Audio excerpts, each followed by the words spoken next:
I'll be honest, this summer is stacked. Between that one big international soccer tournament, America's 250th anniversary, and the Route 66 Centennial, people are going to be traveling. What a lot of folks don't realize is that taking a trip in an RV is a whole heck of a lot more enjoyable than TSA lines or stodgy hotels. And you don't even have to own an RV or drive one to take part. With Outdoorsy, you can rent an RV or camper almost anywhere in the country. You can drive it, tow it, or have it delivered and set up for you. And these aren't bare-bones setups. Many come with full kitchens, bathrooms, showers, and real beds. It's often more affordable than hotels, especially for families or groups. And everything includes insurance, 24/7 support, and roadside assistance. If you're thinking about a summer trip or just planning ahead for the rest of 2026, get 10% off when you book using promo code OUTDOORSY2026. Head to Outdoorsy.com. That's Outdoorsy.com, promo code OUTDOORSY2026. Most people don't realize how much their personal information is being bought and sold every day. Data brokers are making billions pulling details about you from public records and the internet, and then packaging and selling it, usually without your consent. That's how your information lands in the hands of scammers, spammers, even stalkers. It's why you get endless robocalls and why ads seem to follow you everywhere. That's where Aura comes in. Aura actively removes your data from broker sites and keeps it off. They also instantly alert you if your information shows up in a breach or on the dark web. But Aura goes beyond data protection. With one app, you get a VPN, antivirus, password manager, spam call protection, dark web monitoring, and even up to $5 million in identity theft insurance, all backed by 24/7 US-based fraud support. Other companies might sell just credit monitoring or just a VPN. Aura gives you all of it, together, at the same price competitors charge for just one service. Start your free trial today at aura.com/remove. Protect yourself now at aura.com/remove. It's in our blood, it's in our bones, orange and brown, yeah, we ride for our own like a dog pack running. We ain't alone, game day comes, get ready for the show. It's our call, it's our bark, it's our song. We stand tall, yeah, we've been here all along. Through it all, the dog pound standing strong. We all dogs, yeah, we all dogs. Welcome to the Dogs Podcast with your hosts, Blake Reniker, Justin Charles, Kenny Mack, and Josh All. We are dogs! What's up, Browns fans? Welcome back to another episode of the Dogs Podcast. Josh All, your host on Training Camp Kickoff Day. Yes! Haha, we are finally here. I can't, you guys can tell here just how it's been a lot of pent-up energy just getting through this summer break of nothing happening, no football. Rookies report today, July 23rd, back in the building, training camp getting underway, of course. The veterans, everybody else, not reporting until next week, the 28th, so we do have a little bit of time until full training camp kicks off in the full swing of things next week, but at least, for God's sake, finally, we got players in the building, football things to talk about, the performances on the field, everything, the training camp battles. It's finally coming, man. No, don't get me wrong, guys. It was a fun break. We got to go on our family vacation down to the beach in Florida, and we just went on my wife's family annual boating weekend trip last weekend. So that was a ton of fun. It's been a great time, but man, I tell you what, guys, I am just ready to get to football. Today, I've got such a fantastic guest for you guys to listen to. You don't have to listen to me for the full hour, I promise. Cam White, Route Universe 9, that's his handle on X and on Instagram. Go give him a follow. Wide receiver trainer, wide receiver evaluator, analyst, whatever you want to call him. The dude knows football, and he knows the wide receiver position. We got wide receivers to talk about today. So we're going to go through the entire wide receiver room, at least the main hitters. We're going to talk about the two rookies. We'll talk about Jerry Jeudy, Cedric Tillman. We'll talk about Isaiah Bond. What can he be in year two? We'll even talk about the running backs and tight ends. The team, the offense as a whole. We'll talk about the quarterback situation a little bit. It's just a ton of fun. A great conversation with a great, just super intelligent, knowledgeable. I mean, man, you guys, I just can't wait for you to listen to Cam talk to you guys about this football team. Very exciting stuff. Before we get into that conversation, Please, guys, jointhedogs.com. Fantasy football signups for this season, we're coming close to the end here. It's almost August. We'll be there soon. We'll probably go a week or two into August taking registrations, and then we're going to have to cut it off. So make sure if you want to play fantasy football in the Dogs Podcast Fantasy Leagues this season, which I recommend, it's a ton of fun. I'm biased toward it, obviously, but it's fun. It's a blast. We have so much fun playing fantasy football in there every year. You're running out of time to get in, but there's still time. There's still plenty of spots if you get in now. So don't wait. Don't delay. Get in before the end of July. Get your registration submitted so you got your spot secured and you don't have to worry. And that's at jointhedogs.com. All right, guys. Enough from me. Let's go talk to Cam. All right, like I said in the intro, I've got Cam White with me today. I'm so excited to have Cam on the show. Route Universe 9 on Twitter, on X, showing my age there, on X and Instagram. Go check him out. He is a tremendous follow. I've been following his work for a while. We were talking a little bit before the show, and his breakdowns and evaluation of wide receivers, especially for me this draft season where the Browns desperately needed help at wide receiver, and there were so many prospects to go through and learn about. You really helped educate me on the wide receiver prospects and helped me form my opinions on who I liked and who I wanted for the Browns. And we got two guys that I was very excited to get. So, Cam, welcome to the show. Happy to have you, man. It is a pleasure to be here. I'm a big fan of what you guys do and what you do. That's awesome. Yeah, I appreciate that. And why don't you just... real quick, I know we said you already did this before the show, but recap for everybody watching, listening, your background and, your football history and how you got to doing what you're doing now. Absolutely. So I actually grew up in a basketball city, but I found out that football was just in my lineage. My cousin played 10 years in the NFL for the Vikings. He was a receiver, Sammy White. And then my pops had a trial with the Patriots. And so I said, let me just try out college football and high school football. So I did. Didn't really get my chance like that, but I did have a couple private workouts with XFL teams. I played overseas in Mexico. But I found out my true calling was getting the next generation better at being receivers, training them, mentoring them, all that. So I've gotten a chance to train a lot of high school players, college players, Division I athletes, and I've also gotten a chance to even train with an NFL receiver this past offseason. So that was great. Who was it? Do you mind me asking? KC Concepcion. Oh, okay. All right. What's he like? Just as I will dive into him and his profile and everything, but just as a person.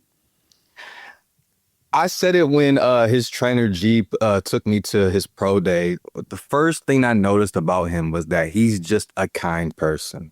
You could almost just feel it. Like when I dapped him up, I'm just like, there's something about him that just like, it seems so just genuine, like really genuine. It was crazy. And then he told me, he's like, yeah, you're not the only one that's ever told me that. And I'm like, wow, that's crazy. And then fast forward, he becomes a Brown. I'm just like, are you kidding me? This is crazy. Like, I just met him 2 months ago at his pro day. It was wild to see. He's an extremely hard worker. He's a leader. He will test guys. He will let guys know what it is from the jump. He doesn't sugarcoat, but he just seems like an all-around great guy that loves football and that's extremely focused on just getting better at everything. That's some really cool insight because we've had people ask us, who's going to emerge as the leader in the wide receiver room? Who's the more outspoken person? And, a lot of people, they don't know the personality of these new players on the team, the rookies especially. But to hear you say that is awesome because I've kind of gotten that from him a little bit just through press, conferences and media stuff. And I feel like he is definitely genuine. He's got the stutter, right? That he's dealt with his whole life. And I saw something where he was talking about wanting to be a good example for, younger kids that also deal with, things like that and just be a positive example. And I'm like, I'm very happy the Browns are bringing in not just talented athletes and good football players, but good people. Mm-hmm. Absolutely. You can just tell just by hearing him talk how he approaches just everything. It was just good to see. And I'm like, that's a receiver on my team now. I feel great. So yeah, it was amazing. Yeah. So the Browns, your team, I really want to hear your story about being a Browns fan. So I grew up being a Browns fan from the time I believe I was about 6 years old. Yeah, Okay. about 6 years old. So it was the time where I think we had William Green and whatnot. So I was kind of on the fence. My best friend was a Bengals fan, and they just so happened to be good. So I was like, should I be a Bengals fan or should I be a Browns fan? And my pops just said, yeah, I'm not letting that happen. So here I am. Young kid believing that every single week we could have won one game when we went 0-16, all that.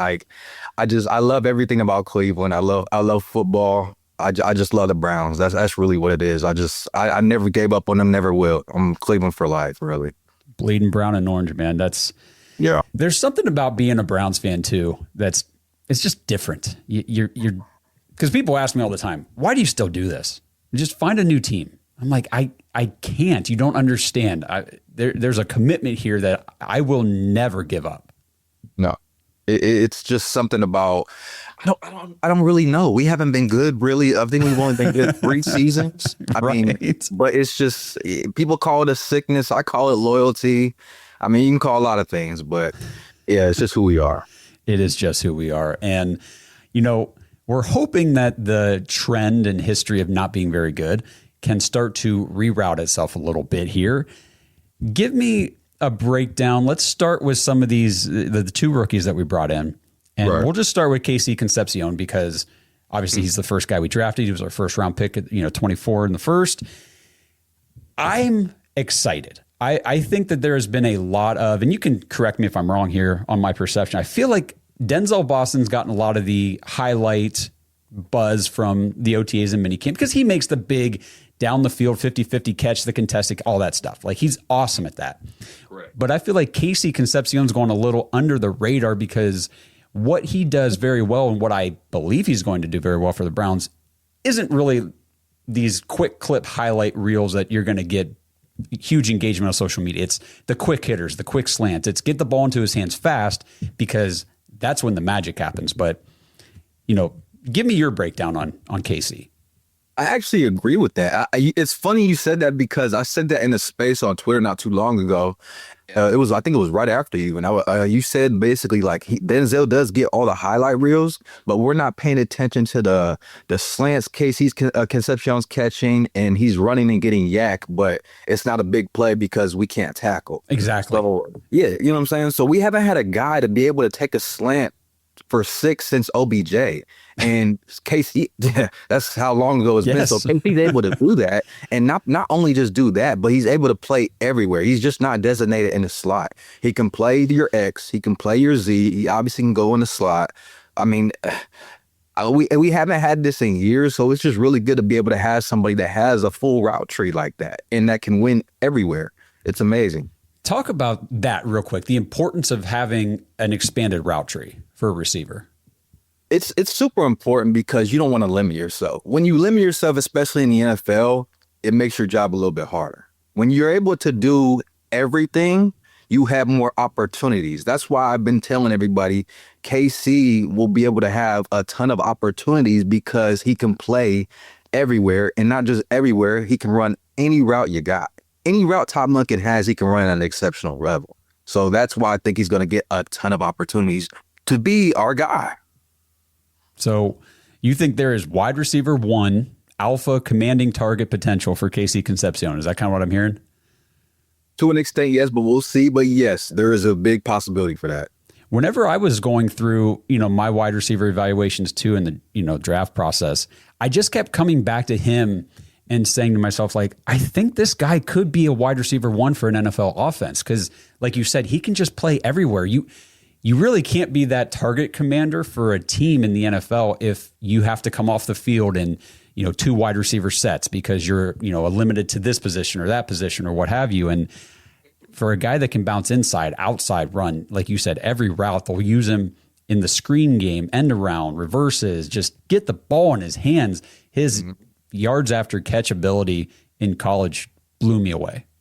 And that's why I think people, they went kind of crazy on me when I said he's actually our own version of Antonio Brown from back in the day. I'm not saying he's going to have his exact legacy, his exact stats, but the way he was used in the punt return, the kick return, reverses, inside and outside, the way they release, the way they get out of their breaks, it's literally the same. they're the same speed. I mean, it's hilarious to see because it's just like we finally have our own version of a guy that can do everything, and we have not had that since. If you want to say Josh Gordon, sure, but it's just amazing to see that we really have that. Yeah, the returnability too. I'm glad you brought that up because we haven't just even had a guy that can return, consistently or with any, success really. And this guy, I just feel like he's an all-around weapon. And when people use comps, I think the average fan will hear, oh, he's Antonio Brown. And they do what you just said. They think, well, he's going to have that career. That's what you're saying. No, you're saying that's the profile, the athletic profile, the way he plays the game, the way he can be utilized. And then if it all hits the ceiling, sure, maybe the production looks similar. But yeah, exactly. I love that. Exactly. So then Denzel Boston, did you have a first round grade on Denzel Boston? I saw it at the end of the first round. I could definitely see a team going after him. I saw us getting him possibly if we went tackle as 6 or even traded down. But I see a lot of people saying he doesn't separate well. But for his archetype, you don't need to have consistent separation of getting by people by 3 yards. What he needs to do is just, number one, obviously catch the ball, which he did at a high rate. I think he was only behind Carnell in drop rate, I believe, with 3.1% of his were drops. And then obviously using your physicality, being able to win versus press, and just getting out of your breaks in an efficient rate. He doesn't have to be a KC and make defenders miss at the line every single time and make guys look silly. All he has to do is just use his body, catch the football, and run great routes. That's why I think people get misconstrued. Because in the NFL, any NFL receiver will tell you, half a yard to a yard of separation is getting open. So That's really all we need to see from Denzel Boston. That's true. I hear that a lot too. Even on the broadcast, they'll mention something about an NFL window. The NFL open is not wide, break away from your defender open. Exactly. It's not like Madden where you're just breaking away 5 yards. I mean, we wish, but it's just not reality, especially with corners getting better, so. This is very true. And then, you mentioned the drop rate. So we'll go back just real quick to KC. Can you put Browns fans' minds at ease at all with the concern over his drop rate in college? Yeah, I mean, you got to look at the balls that he was trying to catch from his quarterback. Sometimes he was getting hit, and it was just, some were concentration drops. Some, even when he was catching them, he caught them, but he was looking upfield quick. He's just trying to make a move. So I want everyone to understand, it's not that he can't catch. It's not that at all, because I watched the man work out. No gloves. He was snagging things one-handed like it was just second nature to him. It was ridiculous. It's just, all it is just focusing on catching it and looking it in, and then focusing on phase 2, which is getting upfield. That's really all it is. The man can catch. He had a great contested catch rate. Yeah. So it's not that he can't catch everybody. He's able to do that. He just has to hone in on that, and it probably won't even be that big of a deal, honestly. That's really good to hear. And I was watching another podcast. I forget who it was, the guest. He was also he evaluated wide receivers, and he was talking about Concepcion and said the same thing you're saying, concentration drops. And he said that is way easier to fix than drops due to hand strength or lack of hand strength. Yes, absolutely. Okay. Because you see guys go up in traffic and they high point the ball, but they can't grip it. They don't have strong hands. And that is more difficult to make that better, because it takes a lot more time, a lot more effort, a lot more nuance, if you will. So his problem is really not that big a deal. And I've seen it in rookie minicamp and minicamp where, I think from Watson, he caught like a slant and he looked it all the way in. So I could tell he's focusing on what he's been quote unquote lacking. So that's when I know he's this player that I watched when he was working out. He's trying to be the best he can as possible. That's awesome. So that definitely, I wasn't overly concerned about the drops myself on this show. We haven't really been, but every time I talk about him, that's one of the first comments I get from just the average fan. I think are like, well, but his drops. I'm like, I don't think it's that big of a deal, but it's good to hear. He doesn't have a 0.0 drop rate like Carnell, but we can't say he can't catch the football now. Right. He can catch the football. Yeah, he can catch the football, and he can do some stuff with it after the catch. And, Denzel Boston, we'll go back to him. When's the, I guess I could say, when's the last time the Browns have had this type of receiver? This big body, what is he, 6'3", 215, something like that? Cedric Tillman, I know, as far as body size, is probably the most similar on the roster. But I would say the exact same build. Okay. But the skill set, he's going to be what a lot of people thought Cedric Tillman would be our possible number one guy. But this kid is a little bit different. I mean, I think he even said in one of his interviews, he's trying to take DB's lunches. Like, he's trying to make people like understand, like, I'm him. I'm going to do whatever I can to make you look bad. And when he said that, I was like, oh, his mentality is crazy. We got some killers on this team. So we haven't really seen it. I mean, as far as production, we could just say Josh Gordon.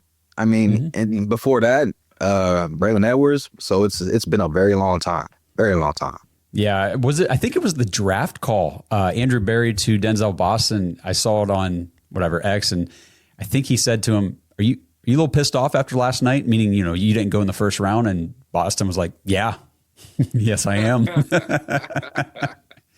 Yeah, I get that. I get it. I love that mentality. Like you said, the dog mentality. Come out here and body your guy. Don't let them take you. You go out there and you impose your will. It's your ball. You go get it. And I'm excited to watch Denzel Boston play. Super excited, because now we have a guy that if it is in the red zone, we have a smaller corner, we can take a shot. He's right there. Why not? Because we haven't had that. We've always had to kind of rely on guys that either weren't sure-handed or a little bit smaller. Now we got a guy that can do everything. And that's the beauty of our receiver room. Now, I know we're going to get into it, but we haven't really had this type of receiver room ever, at least for as long as I've been a fan, at least in my opinion. What do you think? I'm with you, man. Like, just what they did in the draft, I was like, I can't believe they got Concepcion, Boston, whose skill sets, in my opinion, I think you probably agree, complement each other so well. Perfectly. They don't overlap each other or take away from what the other. It's where one is a little either deficient due to skill set or just because of their body type, archetype, whatever. The other one is proficient and vice versa. And it's like, we can attack all areas of the field just with those two guys. And then you factor in the other guys we'll talk about, Jeudy and Tillman, Bond, I want to talk to you about, and, Harold Fannin at the tight end spot. It's just like, we can actually do some stuff. You can, and you said it perfectly. They perfectly complement each other because they do things differently, but they can also do the same things as well, like playing in the slot, playing in any position. But it makes me believe and have more faith in not only just Andrew Berry and Todd Monken, but our scouting department. It seems like they really did their research on what they needed to do in that receiver. We all knew we were getting at least one guy, but the fact that they got two guys that high and they complement each other so well, well done.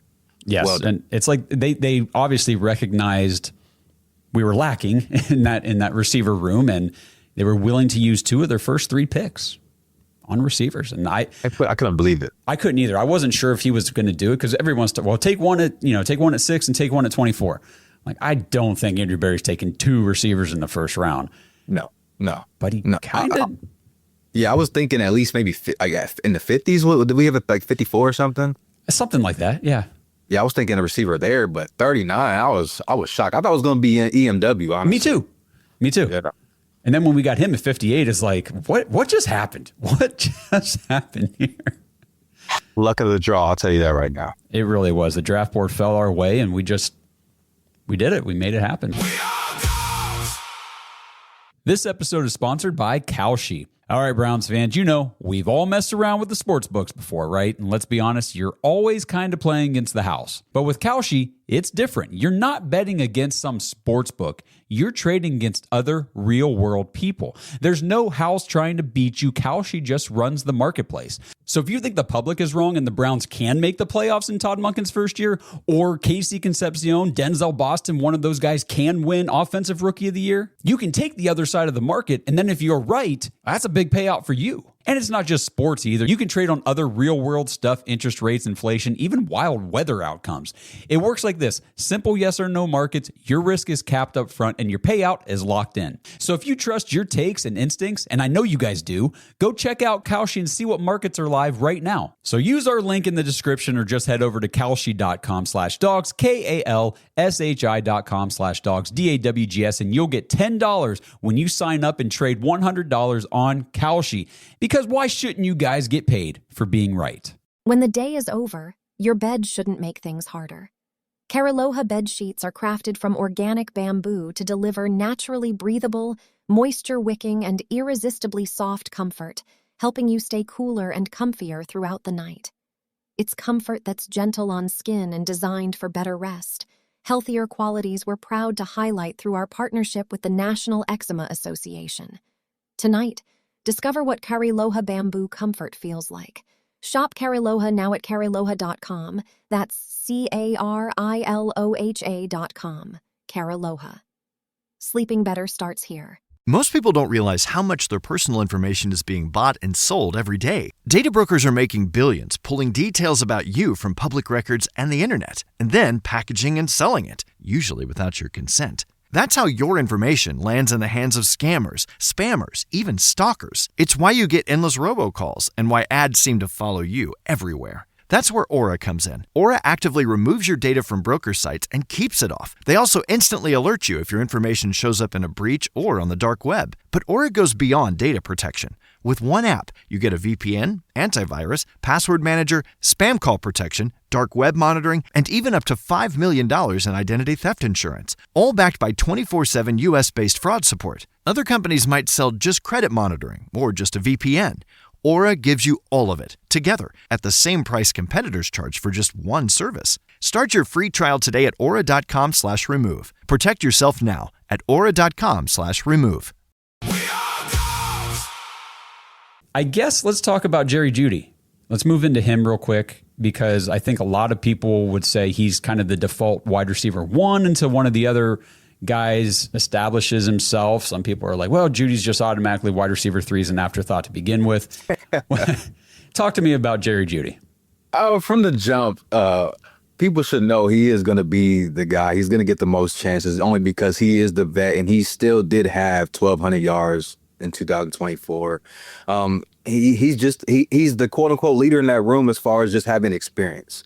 You know, he's our primary X right now, or Z. He's going to be in his primary position, and he's going to get his shot. And guys are just going to kind of fall in and compliment him as it goes. But I've been saying, too, is that since we have this 4 deep receiver room that can really do it all, guys are going to have their own wide receiver 1 game. We might see Isaiah Bond had 80 yards and a touchdown. We'll probably see Jerry Jeudy have 110 and a touchdown.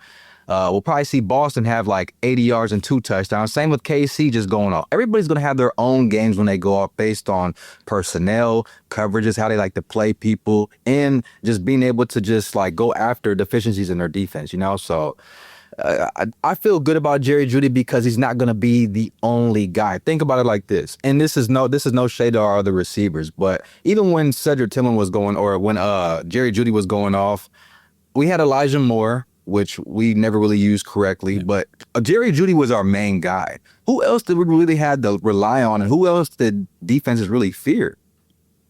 No one. So if you only have Jerry Jeudy, it's either him or you're done. So now we don't have that. If Jerry Jeudy gets locked up, you still got to guard 3 of our receivers, not counting Harold Fannin and possibly Joe Royer. So I'm glad you threw Joe Royer in there. I'm sneaky intrigued to see what Joe Royer does here over the summer. He's a baller. He's a baller. Okay. Well, maybe we'll talk about him for a quick minute here at the end, because we need somebody. We need somebody else at the tight end spot. It can't just be Harold Fannin, especially since he's not your traditional tight end. Yeah, exactly. I'm with you on that. Okay. So you mentioned Isaiah Bond, and what you said there about every guy having their, quote unquote wide receiver 1 game. I believe that. I do. I think that it's not going to be every week you're going to be peppering one guy with 10 to 15 targets and then everybody else just gets the scraps. It's like you said, it's going to be game plan specific a lot of weeks. There you go. Isaiah Bond, as a rookie, I was I was impressed with what he was able to do with limited opportunities, limited preparation. He didn't even get here until after preseason was over, if I remember correctly. So missed all that opportunity to train and get up to NFL speed. Only caught, what was it, 18 or something, 16 passes the whole year, but ended up with 338 yards or something. It wasn't a lot of passes, I'll tell you that. No, but I mean, he piled up the yards. And talk to me about him, because we've been hearing a lot from the mini camp about he's looking good, like the route tree's expanding, he's adding some muscle. What's the upside here for Isaiah Bond?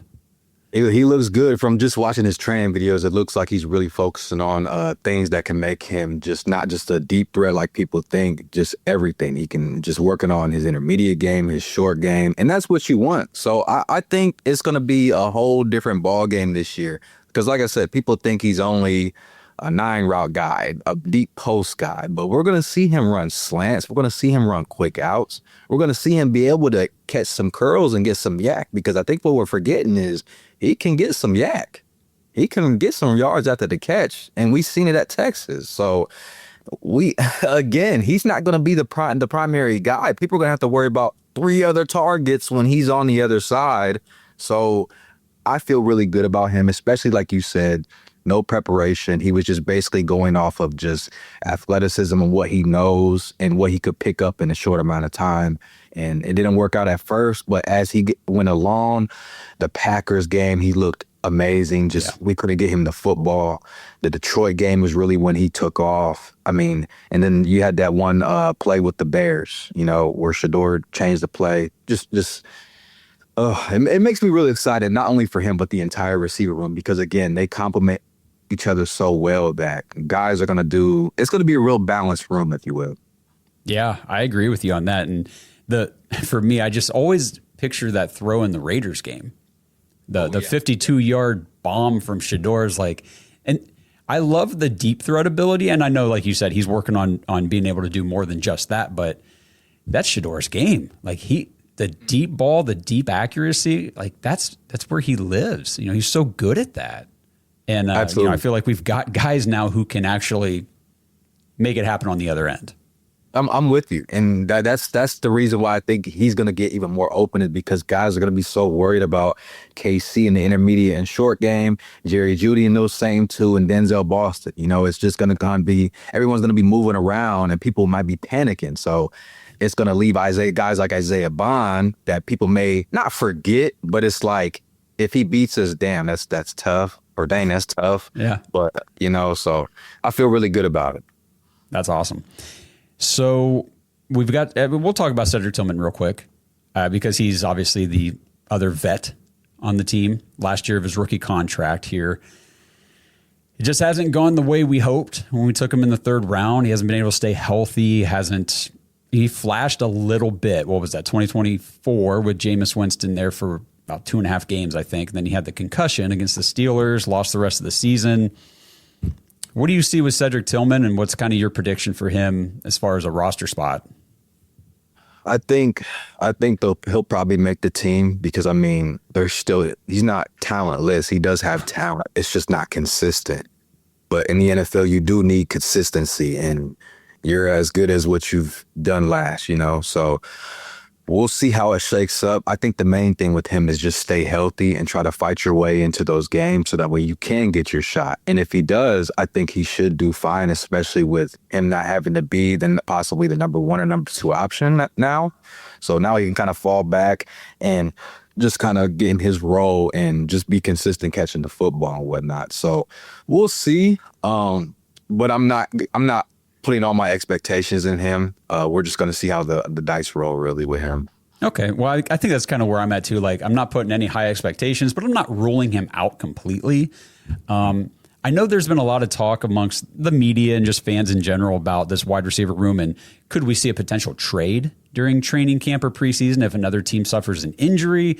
And just looking at the roster and the contract situations, I think the 2 guys that make the most sense in that would be Cedric Tillman being on the last year of his deal. If a team were to say, hey, we could use that type of receiver, we had an injury or whatever, depends on what they're willing to. And I think Jerry Jeudy's contract is actually tradable this year. Very.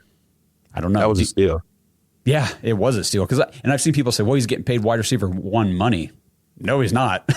No, he's Maybe barely getting wide receiver 2. Ago. Yeah, maybe. Yeah. Yeah, Andrew Berry did his thing with that. But here's the thing, though, I keep trying to tell everybody, I think, is if Jerry Jeudy actually does do well, they're probably going to pay him. And it's still not going to be crazy wide receiver 1 money. It's going to be a balanced contract, if you will. So I would be okay with that, because if we're thinking about it, if he does do well, that's 2 out of 3 good years that he's had with the Browns. And 2 of those years, he played with, 7 different quarterbacks? And let's just say Shador wins the quarterback competition and they finally hit it off. He does well with the guy that played all 17 games. I think that's a recipe for success, in my opinion. Well, and he'd be your only veteran in that room. That is very true. Otherwise, you'd be rolling into next year with 2 second-year guys, a third-year guy. Not ideal. I'll say that. Not ideal. No, definitely not. You need a veteran presence, a couple if you can, in a lot of positions. So, yeah, I think it would be really beneficial for the Browns if Jerry Jeudy bounces back.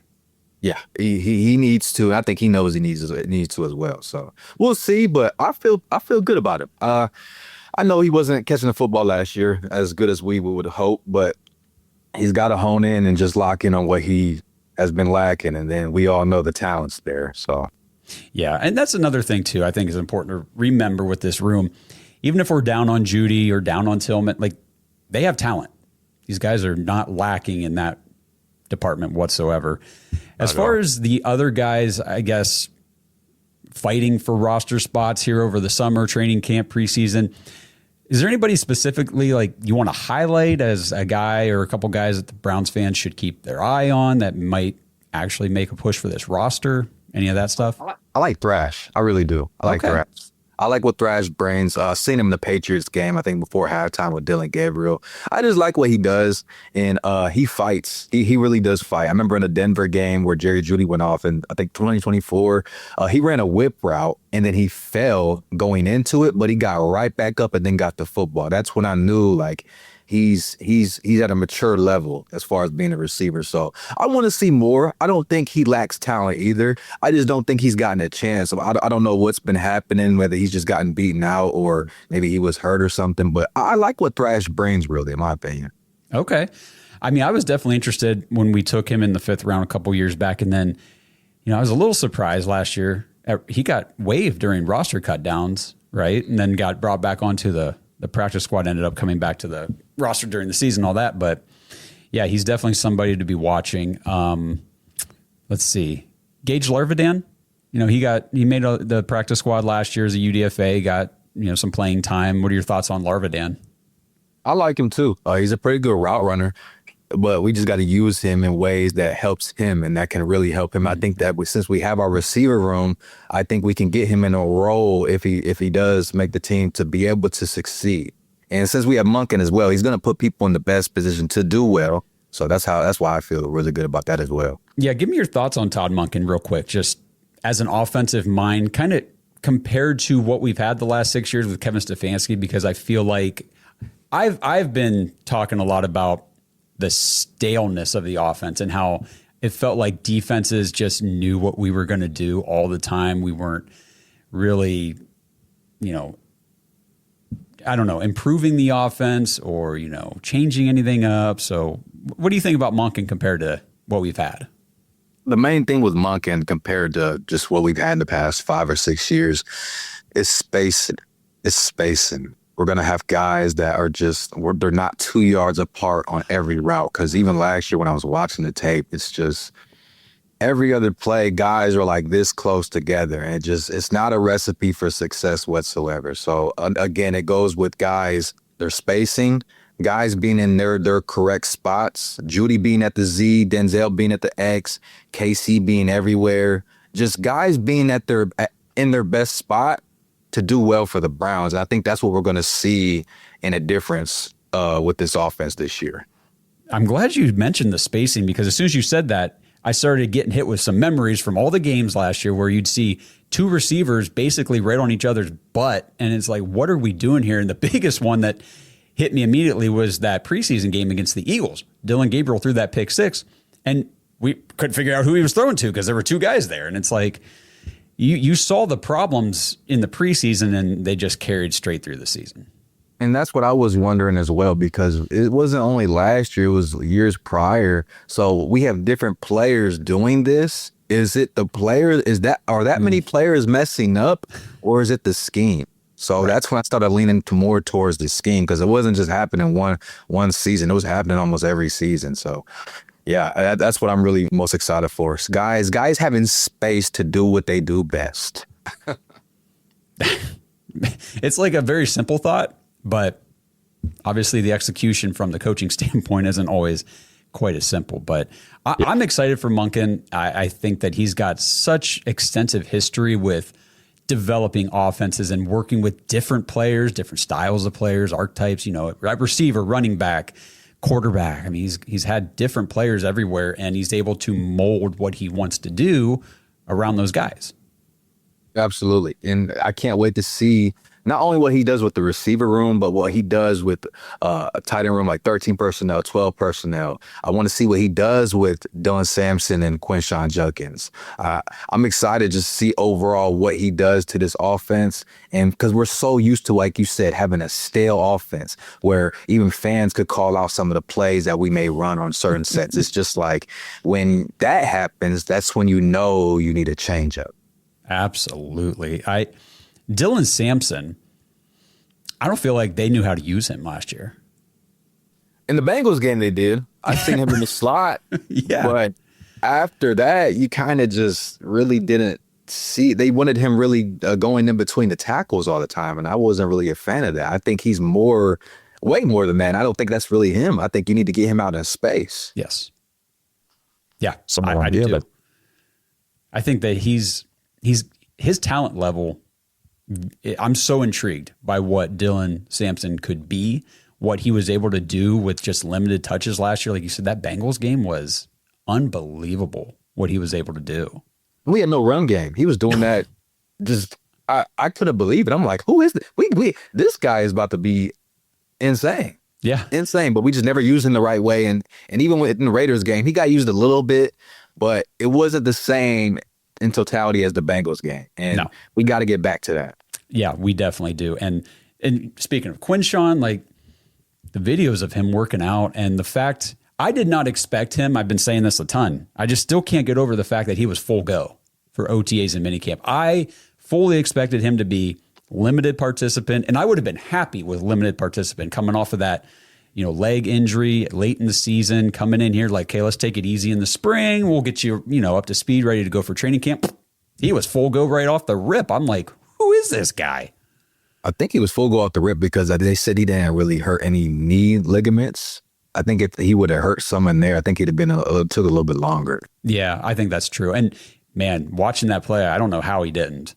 Yeah, it doesn't make any sense. So we're blessed about that. But yeah, I mean, he looks even quicker and faster than he did, which is, it doesn't make sense to me either. I'm confused, honestly, but I love it. I'm all for it.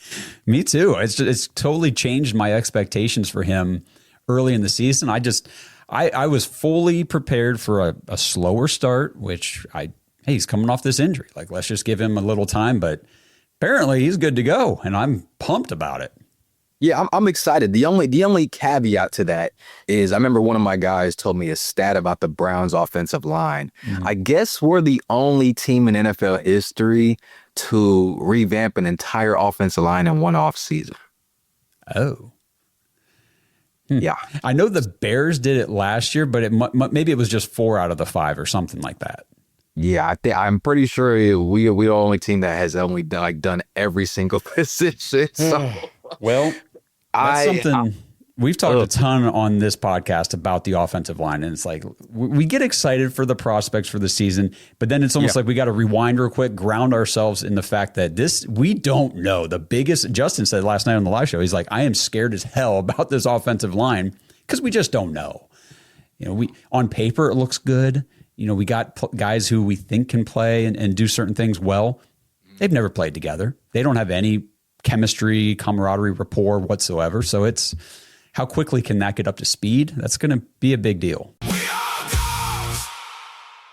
This episode is sponsored by Dash Dog Food. Browns fans, Butcher Box for Pets has rebranded to Dash Dog Food. Same great products, same great company, just a new name, a new brand, but with that comes an even better deal for you guys. Now you can get 60% off your first subscription order of the premium slow-cooked nutrition dog food or the premium fresh dog food. Just go to dashdogfood.com/dogs, DAWGS, and use promo code DOGS. As you guys know, we're the dogs, but let's not kid ourselves. The most important dogs in our lives are, well, our dogs. And they're not just pets, like I said. They're part of the family. So the question is, what are you actually feeding them? At Dash Dog Food, they believe in real ingredients. Their pet foods have been developed and certified by vet nutritionists to contain 0 artificial flavors or preservatives. You get protein-packed formula that includes pre- and postbiotics to support your dog's vitality and their digestion. And speaking of the benefits of Dash Dog Food, Dash delivers their high-quality food right to your door. So just choose the delivery schedule you need for your dog,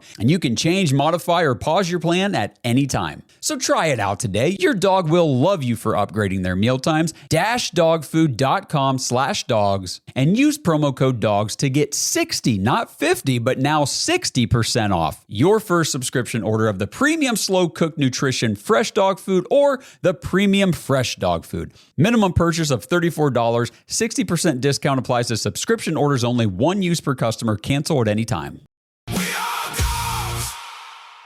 My guess is about 4 to 6 weeks, especially going against that first front seven with the Jags. Not saying it's going to be horrible, not that, but that goes back to why we have our receivers being able to win in quick game. Because if we only just had Jerry Jeudy like last year, it'd be tough because it'd only be him. If they shut down him, you got Harold Fannin, but he can't do everything every play, so it'll balance out. They'll take some pressure away from whoever the quarterback is in the offensive line. They just gotta just keep improving every single week. That's really what it is.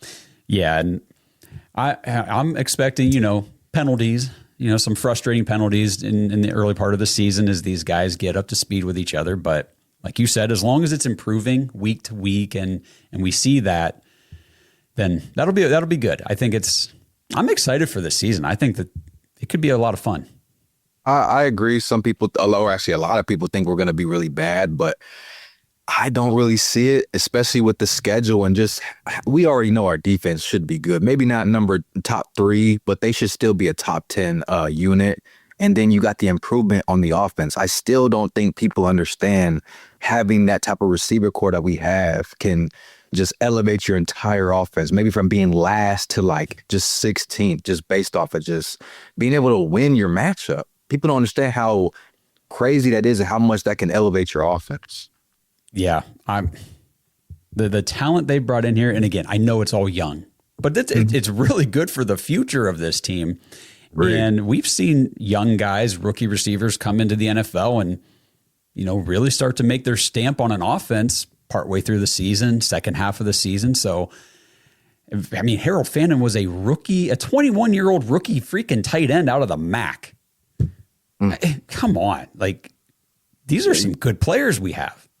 He's different. And I don't understand his grown man's strength. He put on display. He looked like a 5-year vet. And I'm just like, this is a rookie? I couldn't believe it. I'm like, you're dragging 4 or 5 players almost every play. This is insane.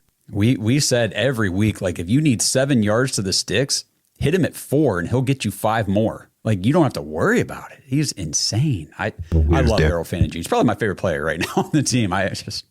I'm with you. But here's the thing this is just like kind of my analysis based on just everything coming together as an offense. I think will be so balanced. I think people are putting a lot of pressure on what he may do this year as far as like, oh, he's going to have like 900 yards, 1,000 yards. We got to remember, we're so stacked in the receiver room. We're top heavy now because now we got to go to Bond. We got to go to Jeudy. We got to go to KC and Denzel. And then now we have Joe Royer that can really do something as well. He may not have as much yards as he had last year. Could be more touchdowns, which is okay. Yeah. But he may have a little bit less yards, and that's not a bad thing if everyone else is doing their job. And we'll see, but that's just my kind of analysis on that.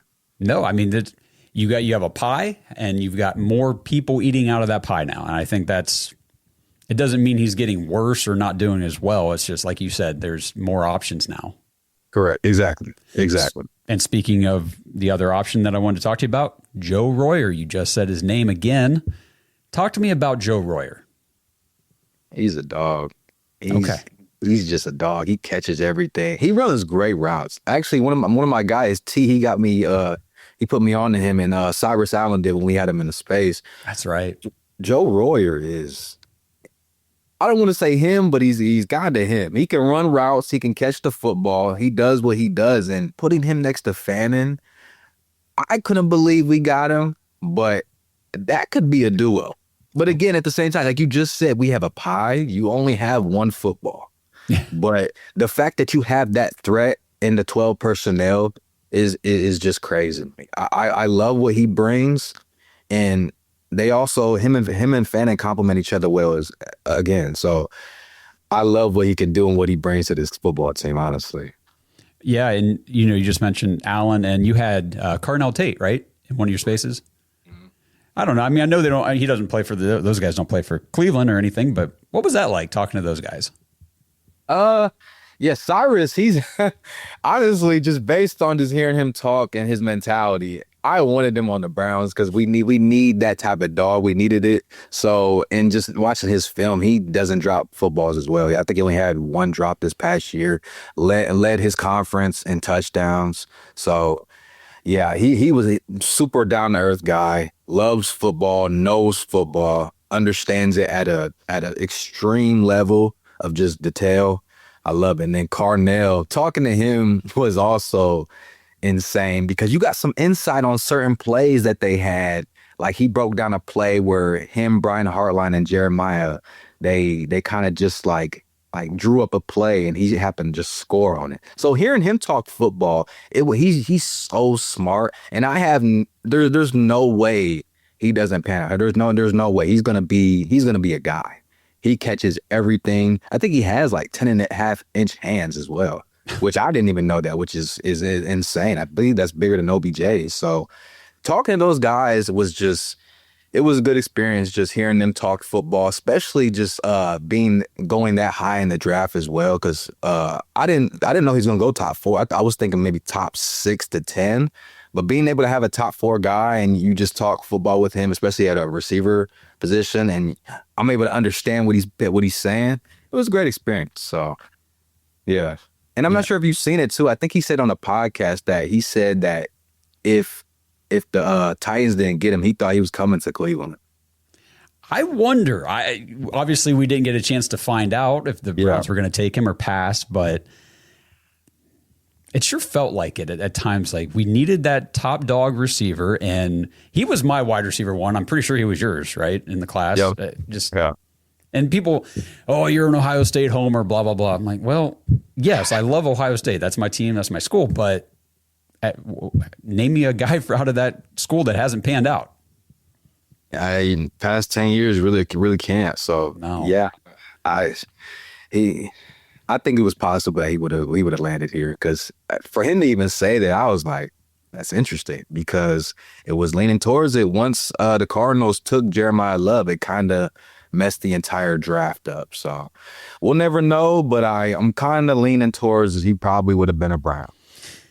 Yeah, I mean, looking back on the draft now, I'm very happy that we were able to get Spencer Fano where we did. We were able to trade back, collect a couple extra picks, still get him, and then still get Concepcion and Boston. I don't think I would change that. As much as I wanted Carnell Tate, I think having those 3 guys on this rebuilding roster, I think that's crucial. You get more guys, and they're quality guys too. Yes. So, and then not to mention, you still got EMW. You don't want to change it, but yeah, it's crazy how that draft panned out. I love it. Yeah, it really is. Well, I appreciate your time here. I got one last thing. I mean, and if you don't really want to dive into it, we don't have to, but I'm just curious your opinion on the quarterback situation. It's the biggest topic. It is. Talking about the Browns. And it's not just because of who's involved. It's because it's the most important position in the sport. If you don't have a competent quarterback leading the offense, none of the other pieces matter as much because they just can't do what they can do at a high level. So Who do you think should be the QB1? Who do you think will be? All that kind of stuff. Who I think should be the quarterback? Honestly, I want Shador. I want Shador to be the guy because everyone knows, whether you hate him or you like him or just whatever, if Shador is the guy and he turns out to be the guy for the next 10 to 15 years, that makes the Browns' job so much easier because now, first round, you can go get a right tackle or you can go get a corner. You know, you don't have to get a quarterback with the first pick you have or trade assets for that. You want Shador to be the guy. But as a Browns fan, if Deshaun Watson does start and he does beat out Shador, you still want him to do well. But the only tricky part is if he goes to the playoffs and Deshaun looks like he's good, like he's back like it was 2024, where do you go from there? That's my only question. Do you pay him and he's only played one healthy season, or do we let him go and now we just go back to Shador? Like, at this point, we talk about legendary, right? Shador being legendary would be beating Deshaun Watson, starting as the Browns quarterback. Mm-hmm. I want nothing more, honestly, because it's a new era. You know, he's a good guy. People should just love who he is as a person. I mean, you can hate what he does or whatever, but he's overall just a good guy from what we've seen and what we've heard. So, yeah, who do I want? I want Shador, but I'm starting to lean towards they may put Deshaun Watson out there, but ultimately we'll see. Yeah, we will. I mean, training camp is kicking off. By the time this comes out tomorrow afternoon, I think tomorrow's when rookies report. So training camp will be underway. And then next, what is it, the 28th, whatever day that is, Tuesday, Wednesday, everybody's there. So interesting. Wow, rookies report tomorrow? Wow. Yep, the 23rd. Yep. We're in football season. This is crazy. Yes, I tell you what, this summer break, I hate it. I hate this summer because there's no like news. It's like, well, I want to keep creating content, but nothing's happening.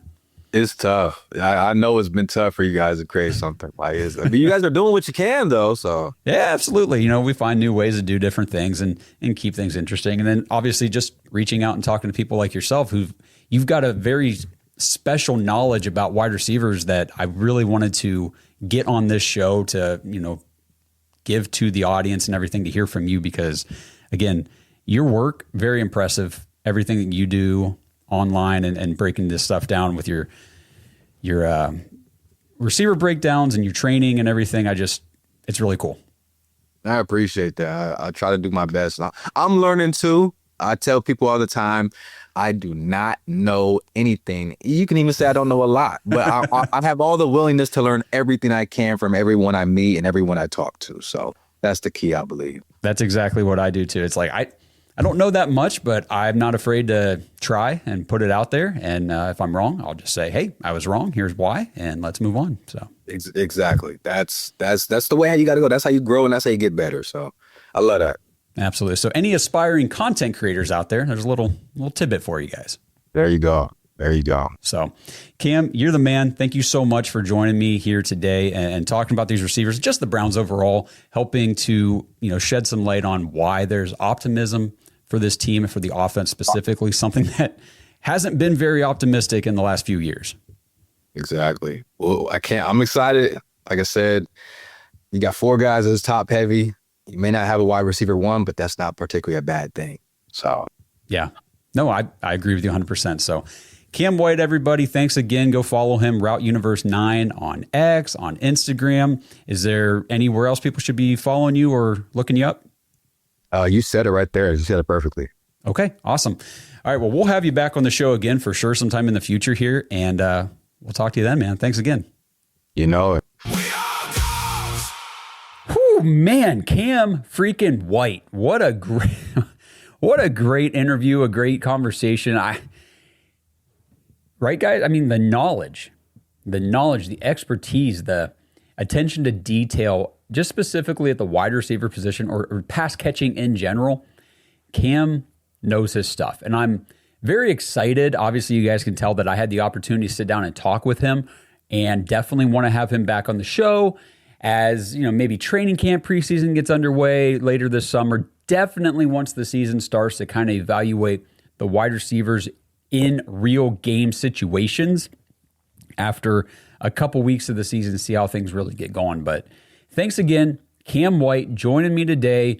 Go follow him on X and Instagram, like we said. But again, it's Route Universe 9, the number 9 on X and Instagram. Just phenomenal information, great insight, and you will learn definitely more than what you know just by following Cam. So go check him out. Again, guys, thanks for tuning in to another episode here. The off season, this slow summer break is finally creeping to a close here with training camp getting underway, rookies reporting, vets coming in next week. Football is finally going to happen in training camp for this Cleveland. I mean, OTAs and minicamp are great. Like, that's fun. It's a good time. But again, it's a lot of installation. It's a lot of bringing in, even if it's not a new coaching staff, you still got a ton of new players every season coming into the team that got to get acclimated and up to speed with everything. So that's what the spring program is all about. And it's over.